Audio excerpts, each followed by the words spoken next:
ڕێزگرتن لە مانگی ڕەمەزان. ئەڵبەت ئەگەر قسەکردن لەسەر مانگی ڕەمەزان بریتی بێت لەو کات و ساتەی کە ڕۆژەکانی پێک دێنێت، واتە چۆن ڕۆژ کە بەیانیان هەڵدێت و دواتر لە پرۆسێکی لەسەرخۆدا ئێواران ئاوا بێت، ئەوە ڕۆژەکانی ڕەمەزانیش هیچ جیاواز نین لەگەڵ مانگ و ڕۆژەکانی دیکەدا. ئەوەی ڕەمەزان جیاکاتەوە خودی ئەو پەرستشە گەورە و گرنگەیە کە خوددا لە ماوەی 1 ساڵدا تەنها و تەنها لەو مانگەدا پێویستی کردووە. کاڵین گەورە و گرنگ بەو مانایی کە ڕۆژ و گرتنی مانگی ڕەمەزان ئەتوانێت ببێت بە کەفارەتی کەم و کوڕیەکانی ساڵێک لە پەرستشی تاکی دیندار، ئەتوانێت چاکسازی لە تەواوی کاتەکانی ڕابردوودا بکات. کەواتە بۆ موسڵمانان ئەم مانگە زەخیرە و توێشوێکی زۆر گرنگە و ئەبێت هەرچیان کردووە دەستی پێوە بگرن و زۆرترین چاکەی تێدا ئەنجام بدەن. کەواتە ڕێزگرتن لە مانگی ڕەمەزان ڕێزگرتنە لەو فەریزە پیرۆزەی کە خوددا شوناسی پیرۆزی پێبەخشیوە. بسم الله الرحمن الرحيم. الحمد لله والصلاة والسلام على رسول الله وعلى آله وصحبه ومن والاه. مانگی ڕەمەزان دیارە وەکو لە فەرمودە پیرۆزەکەدا هاتووە، مانگێکی زۆر گەورە و پیرۆز و مبارەکە بە ژێرەی دەقی فەرمودەکەی پێغەمبەری خوا صلی الله عليه وسلم، و بەڕاستی ئیستیقبالکردن و پێشوازیکردن لە مانگی ڕەمەزان بە کۆمەڵە شت دەکرێت. یعنی هەروانیە بڵێ ئەوە مانگی ڕەمەزان هات و خۆمانی بۆ حازرکەین و بەڕۆژ بوون. بەڕاستی کۆمەڵێک شت هەیە کە پێویستە هەموو ئینسانێک، هەموو مرۆڤێک بۆ پێشوازیکردن لەو مانگە پیرۆزە، بۆ بەدیهێنانی ئەوەی کە ڕێبازی ئیسلام کە دایناوە پێغەمبەری خوا صلی الله علیه وسلم کە بۆ ئێمەی شتی کردوێتەوە، باسی کردو و ئەو ڕێگەی بۆ ئێمە داناوە بە کۆمەڵ شتە. یەکێک لەوانە ئەمەیە کە تۆبەیەکی نەسوح، یعنی تۆبەیەکی خالیس بکەی، حساباتی خۆت بکەی پێشتر کە ئەو هەموو گوناه و تاوان و خراپە و خوتوڕات و شتانەی کە کردومانە لە پێش مانگی ڕەمەزانە، ئێستا غوستێکی تۆبەی بۆ بکەی و تۆبەیەکی ڕاستەقینە بکەی لەم مانگی ڕەمەزانە، و عەزم و قەسێکی جوانیشت هەبێ کە لەم مانگی ڕەمەزانە بە چاکی خۆت پا بکەیتەوە، تەربیەتی خۆت بکەیت، تەسکیەی خۆ بکەیت، لەروون و دڵە جوانەکەی خۆت جوانتر و زیاتر ڕازاوەتر بکەیت، و ئەندامەکانت ئەو شتانێک کە بە پێشوو پێت کردو ئێستا وازی لێ بهێنی. خاڵێک تر کە ئەوەیە ڕەدی مەظالیم، یعنی ئەو ستەم و خراپە و شتانی کە کردوتە ئینسانە مەسە بڵێن جاری وایە خراپەیەکی کردووە، زوڵمی کردووە، ستەمی کردووە، بە تابەتی ئەوانە کەوا کار بەدەستن، ئەوانەی کەوا شتیان بەدەستە، خراپەیەکیان کردووە، مەظلمەیەکیان هەیە، ئەبێ ڕەدی ئەوانە بدەیتەوە. یعنی ئەگەر ماڵ و سامانە بیان دێەوە، ئەگەر غەیبەتت کردوون گەرنی خۆتیان پێ ئازاکەی، ئەگەر شتێکی ترە بە شێوازەکانی کە شەر دایناوە ئەبێ باز بکرێت. خاڵێک ترکەوە بەڕاستی زۆر گرنگە ئەمەیە کە تەراویح خۆت حازێکی بۆ ئەو سونەتە کە تایبەتی بە مانگی ڕەمەزانەوە کە تەراویحکردنە، کە بەڕاستی وەکو پێغەمبەری خوا صلی الله علیه و سلم فەرمێتی من قام رمضان ایمانا واحتسابا غفر له ما تقدم من ذنبه. هەر کەس لە مانگی ڕەمەزانە شەو نوێژەکان تەراویح بکا بە جوانی و قورئان تێدا بخوێنێ، دەفەرمێ ئەو گوناه و تاوانەی کە لە پێشەوە کردوێتی خوای تەعالی بۆیان دەسڕێتەوە. خاڵێکی تر کە ئەوەیە ئینسان بەڕاستی زۆر بە جوانی بەرنامەیەک بۆ خۆی دابنێ لە مانگی ڕەمەزانە، مەتەلا ڕۆژەکە چی بکە، شەوەکە چی بکە، ئەنجا ئەو سەدەقات و شتانە کە ئەیکا بیدا بەشێ چی لێ بکە، چۆن جێی خۆی دەگرێ بەو شێوازەی کەوا شەریعەتی ئیسلام دایناوە. ڕێزگرتن لە ڕەمەزان وشەیەک نییە، یعنی کە ئەڵێن ڕێزگرتن لە ڕەمەزان پێویستی بەوەیە کە بینیتە تەوزیفیکەی لە واقعە، یعنی چۆن ڕێز لە ڕەمەزان بگرین. ئێمە زۆربەی کات گوێمان لێیە لەو برا ئازیزانە لەو مامۆستا شیرینانەی کە باسی ڕێزکردن لە ڕەمەزانەگرن زیاتر کە ئەنەما وشەیەکە و ئەوترێ. بەڕاستی ئەمە ئیشکردنیەوە و ڕۆحێکی ڕیازی ئەوێت خۆت فێرکەی چۆن بە فعلی ڕێز لە ڕەمەزان بگری. ڕێزگرتن لە ڕەمەزان یعنی ڕێزگرتن لە خودی ئینسانەکە خۆی. ڕێزگرتن لە ڕەمەزان یعنی ڕێزگرتن لە مقابل. ڕێزگرتن لە ڕەمەزان ڕێزگرتنە لە هەموو ئینسانیەت. ڕێزگرتن لە ڕەمەزان یعنی غیبەت نەکردن. ڕێزگرتن لە ڕەمەزان یعنی تاوان نەکردن. ڕێزگرتن لە ڕەمەزان یعنی منزومەیەکی متکاملە ئینسان ئەبێ بزانێ چۆن یعنی ڕۆژانە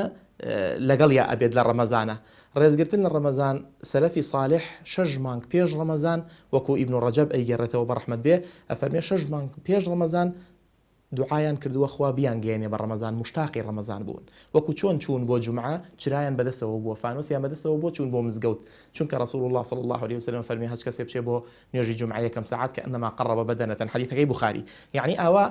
بە عاشقانە بە خۆشەویستیانە بە خۆشیانە بە دڵشادیانە یعنی ئینسان ئەبێ بێتاقەتی ڕەمەزان بێ و ئەبێ بزانێ ڕەمەزان فرسەتێکە هەلێکی تازەیە بۆ تازەکردنەوە و تەجدید و پەیمان تازەکردنەوە لەگەڵ پەروەردگارە جەلە جەلاله و بە فعلی ڕێز لێنان لە ڕەمەزان ئەوەیە کە ئینسانەکە تێبگات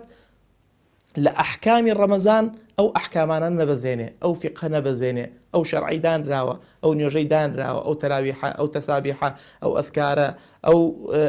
یعنی وەکو چۆن جعفەری صادق بە ڕەحمەت بێ فەرمێ ئیدا صام الرجل صامت جوارحه هەچ کەسێ بە ڕۆژوو بێ ئەندامەکانی بە ڕۆژووە بن زمانی چاوی دەستی قاچی دڵی هەموو گیانی ڕێزگرتن لە ڕەمەزان وەکو وتم منزومەیەکی متەکاملە. ڕێزگرتن لە ڕەمەزان ڕێزگرتنە لە خوا ڕێزگرتنە لە پێغەمبەر صلی الله علیه و سلم چونکە ئەم ڕەمەزانە خوا فەرزی کردووە لەسەر ئومەتی پێغەمبەر خەڵاتێکی گەورەیە بۆ ئومەتی پێغەمبەر کەواتە ئێمە هەتا ڕێزی لێ بگرین ڕەحمەتی خوامان بۆ دابەزێ هەتا ڕێزی لێ بگرین غەزەبی خوامان لێ دوورەکەوێتەوە ڕەحمەت و بەرەکەتی خوا بەسەرمانە دەڕژێ کەواتە ئێمە ڕێزگرتن لە ڕەمەزان ئیلتیزامکردنە بەو شتانەی کە لە ڕەمەزانە قەدەغێ نەکرێن سنووری شەرع نەبەزێنین خوای گەورە ئێمە موسڵمانین کە مادە موسڵمانی شریعەتێکی بۆ داناوی بەرنامەیەکی بۆ داناوی پرۆگرامێکی بۆ داناوی کە ئەم ژیانی خۆمانی لەسەر پەیڕۆکەین لەسەری بڕۆین کەواتە ئەگەر بمانەوێت حەقی ڕەمەزان بدەین و ڕێزی لێ بگرین بەوە ڕێزی لێ دەگرین کە سنوورەکانی پارێزراو بێ سنوور نەبەزێنین ئەوەی کە خوا قەدەغەی کردووە لە مانگی ڕەمەزانە خواردن و خواردنەوە و کاری شەرعی بە ڕۆژ ئەو سنووران نەبەزین داواکەم لە هاوڵاتیانی کوردزبانی خۆشەویستی کوردستانەکە ئێمە وەکو ساڵانی پێشتر بە فەزلی خوا ڕێزیان لە ڕەمەزان کردو ئینشاءالله لەم ڕەمەزانەشدا ئاوا ڕێز لە ڕەمەزان بگرن بە تایبەتی ئەو مەطعەم و چایخانانەی کە هەن با بە شێوەیەکی بە ئەدەبانە داپۆشراو بێ لەبەرەوەی حورمەت لە ڕۆژوانان بگیرێ چونکە ئەگەر بەڕاستی بەو شێوە نەبێ ئەوە هجوومکردنە سەر مقدساتی ئیسلام هجوومکردنە سەر عەقیدەی موسڵمانان بە پێی شایەتی دۆست و دوژمن کوردستانی ئێمە هەمویان دەڵێن تا لە 1995 موسڵمانە ڕجایان لێکم ئەو لە ساسێ نەبێ بە تەصحیح بۆ لە سانە و پێنجەکە بفۆتیانەوە حوتەکە بفۆتێ با ڕێز لە ئاینی پیرۆزی ئیسلام بگرین بۆ ئینشاءالله خوا بمان خاتە ڕێزی ڕێز لێنراوەکانەوە ئینشاء خوای گەورە فەرمی ومن يعظم شعائر الله فإنها من تقوى القلوب هەر کەسێک باوەڕی بە خوای پەروەردگار هەبێت معلومە هەر فەرمانێک لەلایەن خوای پەروەردگارەوە بێ بە ڕێزەوە بە ئەو پەڕی تەقدیر و حورمەتەوە سەیرەکات ئایا نوێژ بێت ڕۆژوگرتن بێ یاخود هەر بەشێک بێت لە بەشەکانی ئاینی پیرۆزی ئیسلام کەسانێک کە باوریان بە ڕۆژوو ڕەمەزان هەیە دیارەکەوە بە ڕۆژوون و لە پێناوی خوای پەروەردگار واز لە خواردن و خواردنەوە و ئارەزووی خۆیان هێنن لە پێناوی ئەوەی کە خوای پەروەردگار ئەمری کردووە و تەنانەت ئەگەر کەسێکیش نەتوانێت بە ڕۆژوو بێت ئەگەر موسڵمان بێت لەبەر هەر عوزرێک بێت دیارە هەر بەلایەوە شتێکی نەنگیە بەلایەوە شتێکی نەشیاوە کەوا لە بەرامبەر خەڵک خواردن بخوات یا ئەوە دەربخات کە بە ڕۆژوونی ئەگەرچی لەبەر عوزرێکی شەرعیش بە ڕۆژوونە بێ بەڵام ئەگەر کەسانێک لەبەر هەر بەبێ عوزر هەر خۆیان نایانوێ بە ڕۆژوو بن ئەوە بەڕاستی ئەگەر باوەڕیان بەخوا بە ڕۆژی دوایی هەبێ خۆیان بە گوناهبار بزانن ئەوانیش پێویستە کە شەرم بکەن ئەگەر خۆیان بە ئیماندار دەزانن دیارە شەرم ئەکەن لەوەی کە لە بەرامبەر خەڵک ئەو بێڕێزیە بەرامبەر بە ڕەمەزان بکەن و لە بەرامبەر خەڵک ئەوە دەرخەنکەوە بە ڕۆژوو نین و هیچ جۆرە ڕێز و بایەخێک بۆ ڕەمەزان دانانێن ئەوەی کەوا گوێ ناداتێ و لە بەرامبەر خەڵک بە ئاشکرا بە ڕەمەزان جگەرە کێشە یا خواردنە خوات ئەوە پێم وا بێ ئەلامەتی بێئیمانیە گەێنە چونکە ئەگەر ئیمانی هەبێ باوەڕی هەبێ بەخوا ئەگەر بە ڕۆژووش نەبێ لەبەر دافعێکی نەفسی خۆی لەبەرەوەی زاڵ نابێ بەسەر نەفسی خۆیان ناتوانێت بە ڕۆژوو بێ بەس ئەوەندە ڕێز و قەدری حورمەتی ئەو ئەمرەی خوای پەروەردگاری لایە کەوا بە ئاشکرا ناچێت جگەرە بکێشێ و خواردن بخوات وەکو بێڕێزێک بەرامبەر ڕەمەزان و وەکو بێڕێزی بەرامبەر هەستی موسڵمانان کە ئەنەما ئەو ڕەمەزانە و ئەو ئەمرەی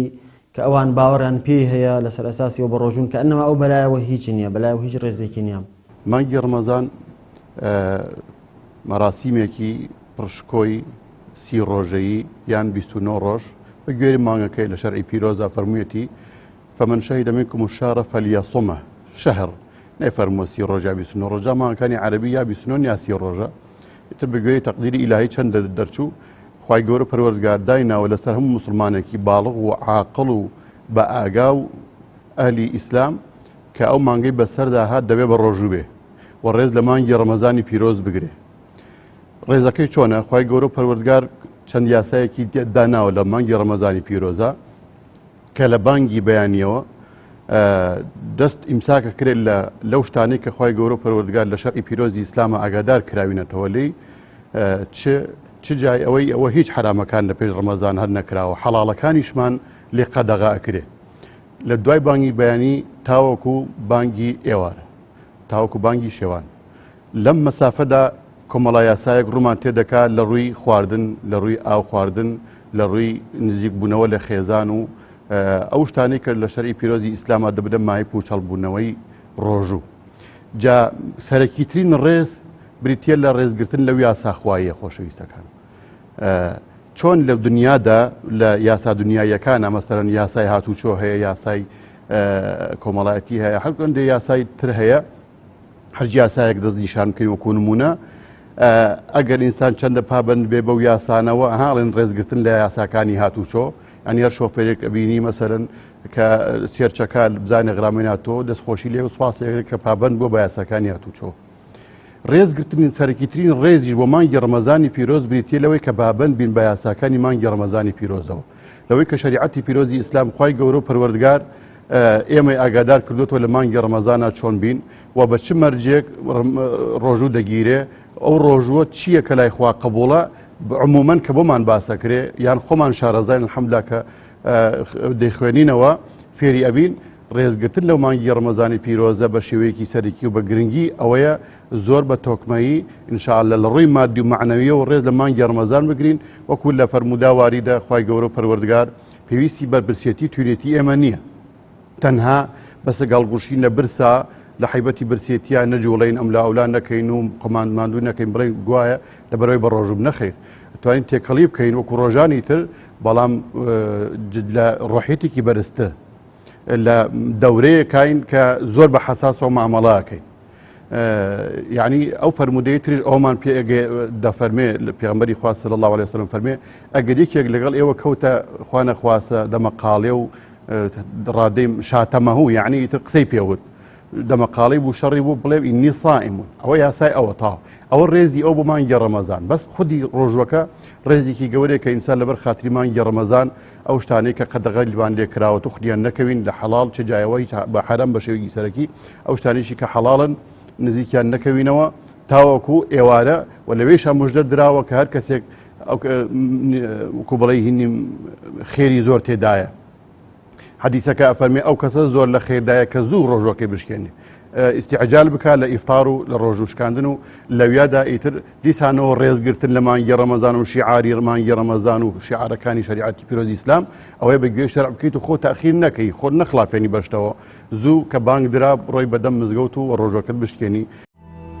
ڕێزگرتن لە پیرۆزی و مقەدەسی ئاینی شتێک نییە تازە بێت شتێک نییە تەنها موسڵمانان داوای بکەن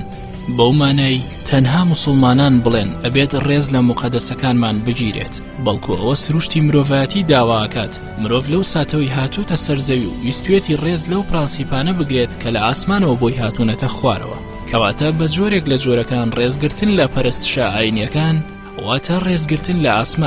ئاسمان لە بواری ئاینداریدا جێگەیەکە پیرۆزی بە زەویە بەخشێ سروشتی ئینسان بە شێوەیەکە هەمیشە حەزەکات کۆمەڵێک پیرۆزی هەبێت و نەک بێڕێزیان لە بەرامبەردا نەکرێت بەڵکو بەردەوام لە ناودۆخی ڕێزگرتندا بیان هێڵێتەوە جارێ تەمەنەوە لە نەسی ئاەتی پیرۆزدا کە دەفەرمێ لا ئیکراها فی الدین دیارە بۆ وەرگرتنی دین و ئاین زۆر لێ کەسێک ناکرێت ئەفە ئەنتە تکریه الناس دەفەرمێ ئایا تۆ زۆر لە خەڵکەکەی لە کاتێکداکەوە ئەوان ینی نانێ بێن ناو دینەکەەوە ناتوانانی زۆریان لێ بکەیت ئەمە و کۆمەڵێک فەرمودەی ترمان هەیە کە فەرمودەی پێغەمبەری خوا صلی الله علیه وسلم ئینسان و حاکمی شەرع یانە خۆ شەریعەتی ئیسلام بەڕاستی زۆر لە هیچ کەسێک ناکە، بەڵام کە زۆر ناکە ئەوەیە فەرزی کردووە بەدەقی ئاتەکە کە دەفەرمێ أعوذ بالله من الشيطان الرجيم يا أيها الذين آمنوا كتب عليكم الصيام كما كتب على الذين من قبلكم لعلكم تتقون. جارشتە کە فەرز کرا خۆی پەروەردگار بە پێویستی زانێت کە فەرزی بکە. نوێش بۆ فەرزە کە خۆی تاالە بە پێویستی زانێت کە فەرزی کار لەسەر بەندەکانی خۆی. پێغەمبەری خوا دەفەرمێ خێر لە دینەکان نییە کەوا نوێژی تێدا نەبێت. جا بە هەمان شێوە ڕۆژوش سێرەکەی هەر لە فەرمودەدا هاتووە ئەفەرمێ خۆی پەروەردگار دەفەرمێ فەرمودەی قودسیە ئەفەرمێ هەموو کار و کردەوەیەکی مرۆڤ بۆ خۆی تەنها خوا دەفەرمێ تەنیا ڕۆژوو نەبێت فإنه لي وأنا أجزي به. ئەفەرمێ ڕۆژوو بۆ منە تەنها من دەتوانم جەزای بدەمەوە. لەبەر ئەوە فەضائیلی ڕۆژوو زۆرە، سوودێکی زۆری گەورەی هەیە. بڕۆ لە دکتۆرەکان لە پزیشکەکان پرسیار بکە ئەو هەموو سود و قازانجێکەوە بۆ ڕۆژوو هەیە بەڕاستی یعنی دەتوانن بڵێن هیچ کردنەوەیەکی تر لە ئیسلامە غەیری نوێشکردن ئەوەندە سود و قازانجەی بۆ ئینسان نییە. زەوە تەفسیلاتێکی زۆری هەیە و دکتۆرە بەڕێزەکان چاتر ئەوانەی کەوا دیراسی ئەو بابەتیان کردو چاتر دەزانن و کتێبێکیش هەیە هەر لەو بابەتانە کەوا باسی پیرۆزەکان و سود و قازانجەکانی دەستێژ هەڵگرتن و نوێشکردن و ڕۆژوو ئەمان دەکرێت. لەبەر ئەو شتانە کە خۆی پەروەردگار فەرزی کردووە ئەوەندە گەورەیە ئەوەندە پیرۆزن ئەوەندە سوودیان هەیە پێویست بەو ناکێکەوە تۆ زۆر لە خەڵکی بکەی بە زۆرە مەلێ و بۆ مەسائلانە. بەڵام دیارە بەرنامەی خۆی پەروەردگارە کە ئەو دینەی هێناوە دینەکە بۆ قازانج و سوودی هەموو مرۆڤایەتیە کەواتە هەموو مرۆڤەکان ئەبێ ڕێزی لێ بگرن و بە سەم و تاعەوە بە تاعاتێکی جوانەوە ئەبێ بستنە ناو ئەو عیبادات و خواپەرستیانەوە پێویست بە زۆرکردن ناکات. ئێمە لە دینی لە ئاینی پیرۆزی ئیسلامە زۆرکردنمان نییە، قەدەغەیە زۆرکردن نییە. ئینسانە بێ لەگەڵ قەناعەتا بێ و لەگەڵ شتێکا بێ کە لە ناخی خۆیەوە دەرچێت. ئیسلام قاعدەیەکی بەرز کردوتەوە، لافیتەیەکی بەرز کردوتە لە قورئانە فەرمێتی لا ئیکراهە فی الدین، لا ئیکراهە فی الدین کە خەڵک بێنی بە زۆر بیکەی بە موسڵمان. ئەگەر هات و موسڵمانەکە خۆی ئایەک و بۆی هەیە ئەو کەسەی مقابل بە زۆر یعنی نوێژەکە جاریکە بسە بێنێتەوە بەسەر کەسەکە یان ڕۆژۆکە یان زەکاتەکەیان حەجەکە بە ئیتیفاقی هەموو زانایان جائز نییە شەرعەن زۆرکردن لە هیچ کەسێ بکرێ و ئینەما بە تەناسوح بە ئامۆژگاری بە کەلیمەی جوان بە ئیبتیسامەی جوان بە نوسح بەم مەسائلانە تۆ هەوڵەیت جارێکیکە ڕۆژوو خۆشەویستکەیتەوە لای زاتەکان لای ڕۆحەکان لای نەفسەکان لای گیانەکان لای کیانەکان بۆ ئەوەی يعني شلون لا يؤمن أحدكم حتى يحب لأخيه ما يحب لنفسه. أبيت شلون حزكم أو أجر باداشتي رجو بنصيبي خوم يعني بنصيب بيه لقيامته خوي تعالى شي دانا وبو إنساني صائم أبي أواش حسكم بو مقابل لو بابو بشم اختراقي بكم نقل بابي أويك زوري لي بكم يعني بزور أجر باوك بيه بو كر أجر ميرد بيه بو جن ئەگەر بۆ نمونە ساحبی ئیش بۆ شاگردەکانی هەمووی زۆر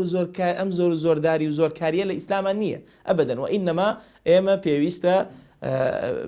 بە شێوازێکی جوان طرحی مەسائلی سەوم بکەین و ئەجر و پاداشتەکەی باسکەین بۆ خەڵک و حتا لە بابی صحیەوە یعنی لا بەس ئینسان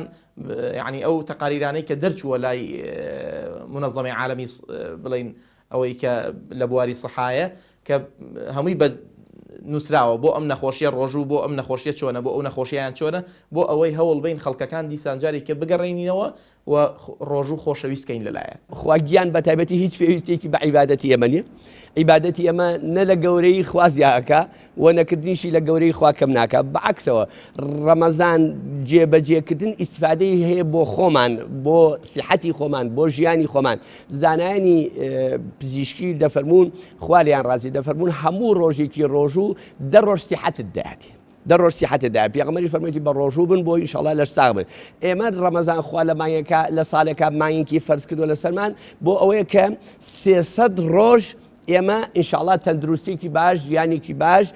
تەندروست بەرین بەڕێوە ئینشاءڵڵا. ئەجا دیارە سنەتێکی کردیشمانەیە کە شەشەی شەشەڵایە زانایان دەفەرموو ئەو شەشەش زەربی داکە کاتە شەست یانی ئینشاءڵڵا ئەوەی کە ڕەمەزان بگرێ و شەشەڵانیش بە ڕۆژوو ببێ ئینشاءڵڵا ساڵەکە بە کاملی ئینشاءڵڵا ئومێد دەکەم داوا لە خواکەم ژیانێکی تەندروست و جوانی پێ ببەخشێ ئینشاءڵڵا. کەواتە ڕۆژوگرتن ئیسفادەی بۆ خۆمان نەک بۆ خوا عیاذ بالله، بەڵام ئەوەیە کە تۆ حەقێکی خوای دەدەی وما خەلەقت الجن والإنس إلا ليعبدون. ئەمە تۆ حەقی بەندایەتی دەدەی بەخوای، ئینە نەکوکەوەی عیاذ بالله خواگیان پەکی کەوت بێت لەسەر ڕۆژۆکەی ئێمە. خوا پێویستی بە ڕۆژووی ئێمە نییە. ئەو ڕۆژۆ چەند حکمەتێکی یەکێ لەوانە وەکو عەرزم کردی تەندروستیمان دەداتێ، یەکێ لەوانە بۆی قەدری برسێتی و توێتی بزانین، ڕێزی فەقیر و هەژارەکان بزانین ئەوانەی کە برسین تیونون چەند ناڕەحەتن، بۆ ئینشاءڵڵا لەو کاتانە ئێمە ئەوانمان بیرکەوێتەوە ڕۆحی یارمەتی و دەستی کۆمەڵایەتی لە ناو مرۆڤەکاندا بەهێز و پتە بێ ئینشاءڵڵا. پێگومان بە ڕۆژوو بە زۆر ناکرێ. ئەگەر کەسێک بە ڕغبەتی خۆی نەبێت بە ئاشکرا لە بەرچاوی خەڵکیش نان نەخوات خواردن نەخوات توانێت کە ڕۆشتەوە بەویستی خۆی حەزی لە چیە بیخوات. لەبەر ئەوە بە ڕۆژوگرتن بە زۆر نابێ، بێ بە قەناعەتەوە بە ئیمان بێ، باوەڕ بەخوا و بە ڕۆژی دوایی و من صام رمضان إيمانا واحتسابا غفر له ما تقدم من ذنبه. ئەوەی کەوا ڕۆژوی ڕەمەزان ئەگرێ بە ئیمانەوە باوەڕی بەوە هەیە کە خوای پەروەردگار ئەو ڕۆژوی فەرز کردووە و باوەڕی بەو پاداشتە هەیە و چاوەڕێ و پاداشتەیە کە لەلایەن خوای پەروەردگارەوە بۆ ڕۆژوان دانراوە، ئەوە خوای پەروەردگار لە گوناهی ڕابردووی خۆش ئەبێ. جاگەر کەسێک ئەو ئیمان و احتیسابەی نەبێ، یعنی ئەگەر هەر لەبەر ئەوەی بۆ لایەنی صحی باشە یا لەبەر ئەوەی کە وەکو هەماهەنگیەک لەگەڵ خەڵکە ئەوان بە ڕۆژوون یا لەگەڵ خێزانەکە کە ئەوان بە ڕۆژوون ئەویش بە ڕۆژوە بێ، ئەوە ئەو پاداشتەی نییە کە لەلایەن خوای پەروەردگارەوە دانراوە. بە ئەو نیەتە ئەگەر نیەتێکی ساغ نەبێ بۆ هەر عیبادەتێک، ئەو عیبادەت دروست نییە. نوێژ بێ یا ڕۆژوو بێ هەر شتێکی ترە بێ نیەتێکی وهای لەگەڵ بێ، ئەو کەسە باوەڕی بەخوا بە فەرمانەکانی خوای پەروەردگار باوەڕی بۆ پاداشتە هەبێ کە بۆ عیبادەت و پەرستشە دانراوە بۆ ئەوەی لە لای خوای پەروەردگار عیبادەتی بۆ بنووسرێت. بێگومان ئاەتەکە ئەومان پێ فەرمێ کە ئەفەرمێ ئەعوذ بالله من الشیطان الرجیم یا ئەیها الذین آمنوا ئەهلی ئیمانە ئەم ڕۆژوو بۆ ئەهلی ئیمانە. جاکە جەناب دەڵێ هەموو کەس ئەهلی ئیمان و غەیری ئەهلی ئیمانی ژەگرێتەوە. طبعا ڕۆژوو بۆ غەیری ئەهلی ئیمان نییە، بۆ کەسێکە کە لە ناو دایرەی پیرۆزی ئیسلامە بێ و ڕازی بێ بە شریعەتی پیرۆزی ئیسلام دینی بێ و ڕەضیت لەکم الئیسلام دینە، یعنی لە ڕەنگی تابێتەوە تایە لە ناو دایرەی ئیسلاما بێ. ئیتر وەکو عەرزیشم کردی لە سەرەتاوە لە حەدی تەکلیفا بێ، یعنی حەدی تەکلیفی شەرعی ڕووی تێ کرد بێ و بە ئاگا بێ و مناڵ یان شێت یان ئەمانە حکمی شەرعی ڕوویان تێ ناکە، یان کەسێک کە نەخۆشە ئەمانە هیچ تەکلیفێکی لەسەر نیە. بەڵام لە غەیری ئەوە کە ساغ و سەلیم و لە سەفەردا نیە و نەخۆش نییە و مسلمانێکی بە ئاگا و بە هۆشیار و بێدار و بە توانایە بە کاملی تواناوە دەبێت ڕوبەڕووی ئەو تەکلیفە خوایە بێتەوە، بەڵێ تەکلیفی خوایە دەبێت بە ڕۆژوو بێ. يعني أيها الذين آمنوا كتب عليكم الصيام، يعني فرض عليكم الصيام كما كتب على الذين من قبلكم لعلكم تتقون. وكوتشون نسر أمتاني بيج إيوة دانراو نسراوة لسي إيوة نسراو دانراو فرس كراوة دبي بابند بالبمانجي رمضان وتيدا بالرجوبن. بلان بو أهلي غير إسلام نخير وهيجيني كده سرني يعني أو تكليف الرويتيناك. ئەڵبەت کە باز لە ڕێزگرتن لە ڕەمەزانەکرێت بەو مانایە نایەت ئەگەر کەسێک بە ڕۆژوو نەبوو ڕێگەی پێ نەدرێت هیچ خواردن و خواردنەوەیەک بخوات، بە تایبەتی ئەوانەی پاساوی شەرعیان هەیە، ئەوانەی لە سەفەردان یان هەر بەهانەیەکی وەکو نەخۆشی و گرفتاریان هەیە،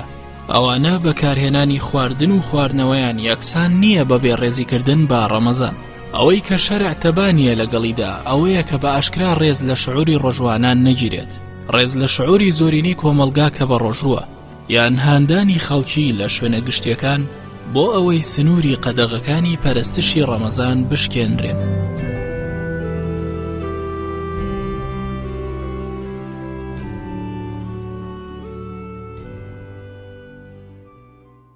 دار ئەوانەی کە بە ڕۆژوو نابن دەتوان بکەینە چەند تەصنیفێکەوە. ئێشە لەوانە کە هەر ئەسڵەن بە ڕۆژوو نابێ، یعنی بڕوای پێی نییە یان خۆبەرچاکی نازانێت، ئەم ئینسانێکی غافڵە، ئینسانێکە نازانێتەوە قازانجی ئەو دینە چییە، قازانجی نوێژکردن چییە، قازانجی بە ڕۆژووبوون چییە، قازانجی ئەو هەموو ئەعمالە جوانە کە خوای پەروەردگار فەرزی کردووە لەسەر بەندەکانی خۆی نازانێت سود و قازانجی چییە. ئەمە ئینسانێکی غافڵە، ئینسانێکە لەوانەیە مەسەلا نهاتوتە ناو شەریعەتەوە، زۆر چاکجێ ڕانەگرتووە، یان لەلای مامۆستاکان نەبووە، یان خۆی دیراسەی نەکردووە، والحاصل بەم شێوانە ئەمە دەبێ ئاگادار بکرێتەوە دەبێ مامۆستا بەڕێزەکان داعیەکان بانخوازەکان دکتۆرە بەڕێزەکان سود و قازانجی ئەو عیبادەتانە بە ئەو خەڵکانە باسکەن واجبی سەرشانی هەموو کەسێک کە بیزانێ مەسە دراوسێتە تۆ دراوسەکەت نوێژ ناکە بە ڕۆژوو نابێ واجبی سەرشاتە تۆ بچی نەسیحەتیکەی ئامۆژگاری بکەی بەڕاستی کە پێغەمبەر خوا دەفەرمێ الدین النصیحة الدین النصیحة الدین النصیحة سێ جار دووبارە کردەوە دین ئامۆژگاریە بەڕاستی ئینسان دەبێ زۆر بە چاکی زۆر بەهێز و بە قووەتەوە بە شێوازێکی جوان نەرمونیانەوە بچی ئەو خەڵکە ئاگادارکەیتەوە بە تایبەتی ئەوانەی کە دوورن ئەمە تەصنیفێکان سنفێکی ترمان ئەمانن کە مەسەلا نەخۆشە یان نەخۆ مسافیرە جا نەخۆشی تاوان دوو جۆی جا ئەوانەی کە هەر ئەسڵەن ڕۆژیان لەسەر نییە یەکێ لەوانە کەسێکێکەوە پیر بێ زۆر پیر بێ یەکێ لەوانە کەسێکی نەخۆشەکە نەخۆشەکەی ئومێدی چابوونەوەی لێ ناکرێت ئەمە تەواو ئەمە قەزایان لەسەر نییە و ڕۆژوشیان لەسەر نییە دەتوانن بە کەفارەت دەفعی ئەو شتەی خۆیان بکەن هیچ کە لەوانە نەخۆشێکە کە نەخۆشەکە کاتیە ئینشاڵڵا چاکە بێتەوە و کەسێکە ڕێبوارە ئەمانە دەتوانن ئەگەر هات و سەغڵەت بوون ڕۆژەکان بشکێنن دوای دەتوانن قەزایکەنەوە ئەمەش ئەوانێ کۆمەڵێکی ترمان هەیە مەسەلە بۆ نمونە ئەو ئافرەتانێکەوە حامیلەن یان ئافرەتەکانەوە شیرە دەن یان مەسەلا کۆمەڵە خەڵکی ترمان هەیە ئەوانە یان خەڵکانێکمان هەن مەسەلا بڵێن لەم مانگی ڕەمەزانەیە دروێنەکەن مەسەلا ئیشێکی ترەکەن ئەوانش وەلەماکان ڕەحمەتی خوان لێبێ ڕێگان بۆ داناون کە ئەگەر هات و سەغڵەت بوون کەوتن حاڵەتی هیلاکی دەتوان ڕۆژەکان بشکێنن دوایی ڕۆژەکەی بگرنەوە جا ئەوانە کە گوتمان خاوەن عوزرەکانن ئەوانش کۆمەڵە شتیانێ مەسەلا بۆ نمونە ئافرەتێک کە حامیلەیە یان ئافرەتێک کە شیرەدا ئەگەر پیشەی هەر شیردان و ئەوە بووکەوە حەملی هەبوو مەسەلا ئافرەتی وا هەیە زۆر ئەوە شان دەفەرمێ هەر کەفارەتەکە بدا و پێویست ناکە قەزاشی کاتەوە یان ئەوانەی کە دەتوانن مەسەلا بڵێن وانین بۆ شێوەنین ئەوە دەبێ هەم کەفارەتەکە بدەن هەم قەزایکەنەوە ئیتر خەڵکانی تریش کە بە هەمان شێوە مەسەلا بڵێن ڕۆژەکان شکاندووە ئەوانش دەتوانن قەزایکەنەوە طبعا ئەوانەی کە بە ڕۆژوو نابن دوو جۆرن ئیمما عوزریان هەیە ئەو بێ عوزرن ئەگەر عوزریان هەبوو بۆ نمونە نەخۆشە نەخۆشیش کاتی هەیە و مزمین هەیە ئەگەر کاتی وتر ئەحکامەکانی ئەوە موجودە لە فقی ئیسلامیە ئەگەر کاتی بێ فعیدة من أيام أخر ئەگەر مزمین بێ هەر فیدیەکە ئەیات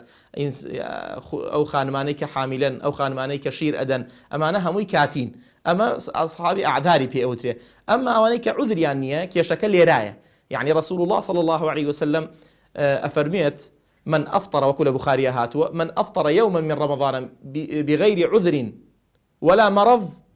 لم يقضه صيام الدهر وإن صامه هەچ کەسێ ڕۆژێ بە ئەنقەس لە ڕەمەزان بشکێنێ و نەیگرێ عوزری نەبوو نەخۆش بوو هیچ عوزرێکی هەبوو ئەوە هەموو ساڵەکە بگرێتەوە بەقەدەر ئەو ڕۆژە نییە فەئەم کەسەی کە ساحێبی ئەم کەسەی کە عوزری نییە دووسێ نەوعن یان ئەوەیە کە بڵێن قەناعەتی پێی نییە نەعوذ بالله ئەو قەناعەتی پێی نەبێ هەچ کەسێک قەناعەتی بە ڕەمەزان نەبێ ئەوە لای زانایان کافرە قەناعەتی بڵێ ڕەمەزان نییە ڕەمەزانی چی باسی ڕەمەزان هەر مەکە لای من ئەوە ئەگەر لە تەسکەرەکەی ژان و سلامی موسڵمان لای زانایان هەچ کەسێ ڕەدی حکمێکی قورئان باتەوە یان حەدیثێکی متەواتر ئەوە بە کوفر لە قەڵەم ئەدرێ دوو هەمیان ئەوەیە کە تەکاسولەن یعنی بە تەمەڵی ئەوەی تەمەڵیەکە ئیترە بێ هەوڵ بین قسەی بۆ بکەین ڕایکێشین نصحی بکەین ئامۆژگاری بکەین بۆ ئەوەی یعنی رسول الله صلى الله عليه وسلم وەکو جبریل هاتە خوارەوە بۆ لای لەسەر سێ قادرمەکەی منبەرەکەی صلى الله عليه وسلم یەکەم وتی ئامین و دووهەم ئامین و سێهەم ئامین یەکێ لەوانە وەکو لە ئەدەب المفرەدی بوخاریە هاتووە شەقیە عەبد یان شەقیە امرئ أدرك رمضان فلم يغفر له فقل آمين فقلت آمين ئەوە دوعای جبریلە هەچ کەسێ بێتە ڕەمەزانە و خوا لێی خۆش نەبێ ئەوە شەقیە یعنی ئەوە زەرمەندە ئەوە خەسارەتمەندە کەسانی ئەهلی دۆزەخن یا محەممەد بڵێ ئامین فقلت ئامین دوعایە جبریل بیکا و ئامینێ پێغەمبەر بیڵێ صلی الله عليه وسلم کەواتە شتەکە خەتەرناکە ئێمە دەتوانین بیکەی بە دوو دەستە مەجموعەیەکیان کۆمەڵێکیان معزورن عوزریان هەیە ئەوە هیچ گوناحێکیان ناگە و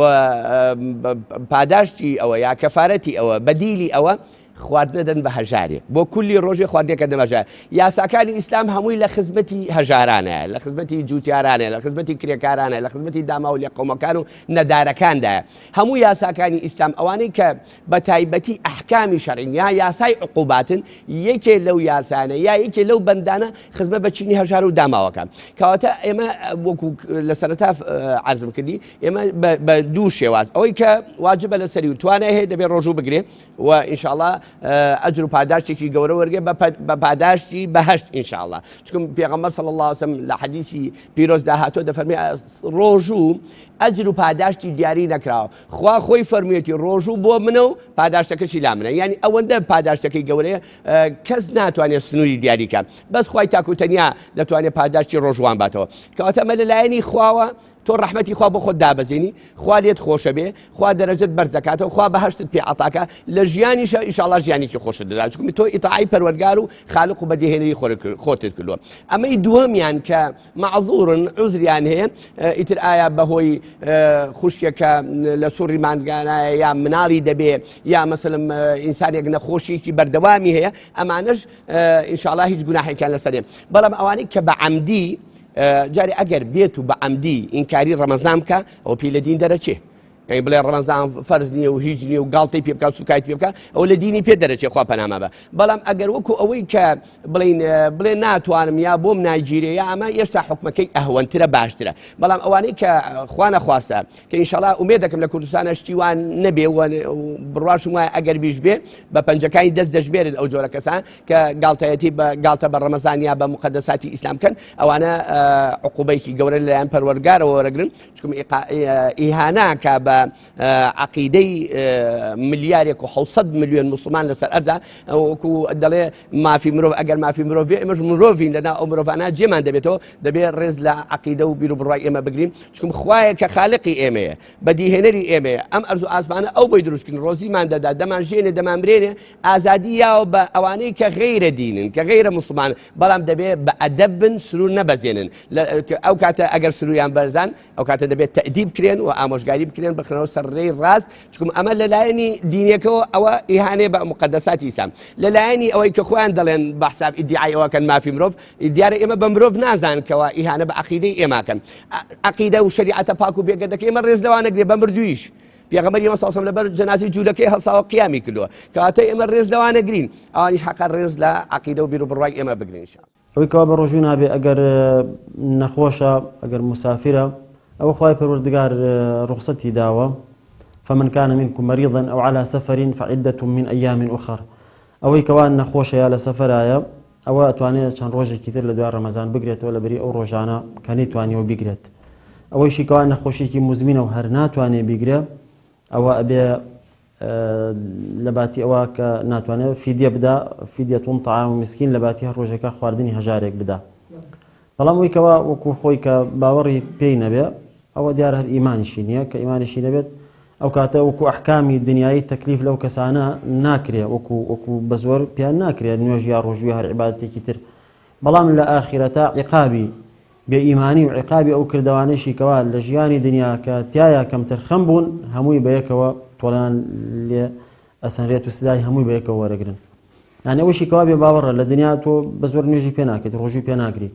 بلام آية لقيامات لآخرتا سزاي نيوجنا كردون روجنا قرتن لناسنري بلا بيقوم لقل سزاي بباورك سزاي أو كردوانة تريشي بهماشي ولا ورقريته ولا قيامات وعني نخوش الناتوانن أجر نخوشي والناتوانين كي كاتيا روجوكا ناقرن دوايا دواي رمضان لهرقاتك توانيان بو إقرنوا يعني بعد دواي للرجاري كيشي كورتي شابه هرتوانن يسا رجار دريجا هاوينا قرما أوانا توان لزستانا بيقرنوا كروج كورتا ودنيا فينكا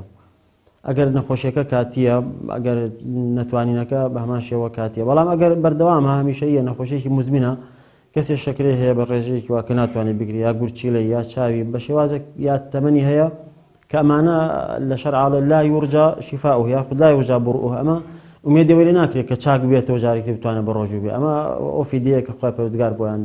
بويداناون لباتيها روجكا خواردني هجارك دو صنف مان هي كبروجو نبي يان اتبلم يان زياتر لا يتكاكا خوين مانو لسرطاء فرمي فمن شهد منكم الشهر فليصمه ومن كان مريضا أو على سفر فعدة من أيام ومن كان منكم مريضا أو على سفر فعدة من أيام أخر. أمدو صنفيتي آية لبيشي أويش هو أفرمه على الذين يطيقونه ففدية. الذين يطيقونه يعني وكساني كزياتر بصالات شو نخوش بكوتن يعني رنا نخوش نية بلام جستي ملائم نية جستي لا شيء يارمتي نادا 8 ساڵە 7 بەرەوژووە چوەتە 90 ساڵ تااقەت ناگرێ ناتوانێت تحملی ئەو ڕۆژۆ ناگرێ مزاعفاتی لەسەر دروستەکە لەبەرەوە شەرعی پیرۆزی ئیسلامیش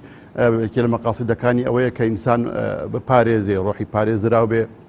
و بەهۆی خی گەورە پەروەردگار تەکلیفێک ناکە بێتە ماوەی لە ناوچوون تەکلیفی مالای و تاقمان لێ ناکە بۆ ئەو کەسانی کە توانایان نییە بە ساڵا چوون ئەمریکان هەیە دەبێتە مالای و تاقیانی توانایان نییە ئەوە فیدیە دەدەن ئەوە فیدیە دەدەن ئەمەی تریش فمن كان منكم مريضا أو على سفر فعدة من أيام أخر أو كسيكي نخوشة يندشت سفر أم دو حالتيش هي كالرجو وكو رخصيك دتوانن لو ما عنقدا بروجو نبن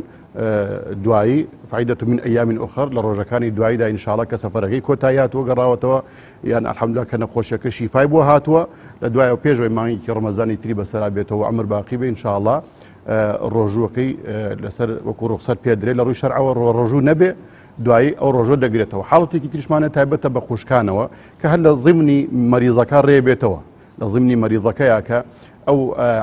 عدة شهرية أو حالة عادة شهرية هي أو رجوع كان لسر نابي ونيوجا كان لسر هلا جيرين نيوجو رجوعك نيوجا كان ناكراته بلام أبي دعي رجوعك بكاته.